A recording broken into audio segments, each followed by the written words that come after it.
अगर एक पत्रकार पिछले 10 दिनों से अगर ऐसे मैडम के पीछे घूम रहा है तो आप समझिए कि हमारे छत्तीसगढ़ के हालात क्या हैं। मैं हक नहीं मांग सकता इस प्रदेश में। इस प्रदेश में हक मांगना गुनाह है। मैं भीख ही मांग सकता हूँ। एक पत्रकार अगर इस तरह से निरीह और बेबस हो सकता है तो हमारे इस एसडीएम कार्यालय पे आम आदमियों की क्या औकात होगी।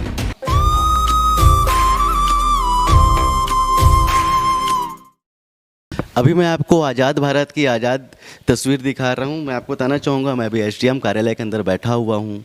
मैं सुबह से बैठा हुआ हूँ। 10 दिनों से एक ही मेरी मांग थी कि मैडम साइन कर दीजिए, मैडम साइन कर दीजिए। और आपको एक चीज़ बताना चाहूँगा कि ना ही मेरे ऊपर कोई आपराधिक प्रकरण है, ना ही मेरे ऊपर किसी तरह की कोई केस दर्ज है। और आपको चीज़ बताना चाहूँगा कि मैंने सिर्फ इनसे ही बोला कि मैडम मेरा समय निकल जा रहा है, मुझे एक पेपर का रजिस्ट्रेशन कराना है, मुझे न्यूज़पेपर के लिए रजिस्ट्रेशन के लिए इनकी दस्तखत चाहिए हैं।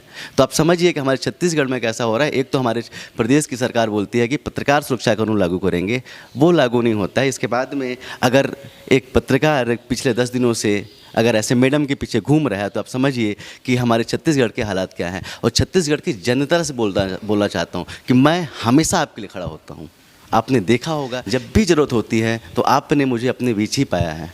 और तो आप समझिए कि जब मैं आपके साथ खड़ा होता हूँ, आपके लिए खड़ा होता हूँ, और आज आप मेरे साथ होंगे या नहीं होंगे ये आपको तय करना है। मैं हक नहीं मांग सकता इस प्रदेश में। इस प्रदेश में हक मांगना गुनाह है। मैं भीख ही मांग सकता हूँ। तो चलिए, हक ना सही भीख के रूप पे ही कम से कम साइन करके तो दे सकते हो आप। कि जिस तरह से मैंने यहाँ पर देखा सुबह से कि किस तरह से लोग यहाँ पर परेशान हैं, एक भी काम नहीं हो रहा।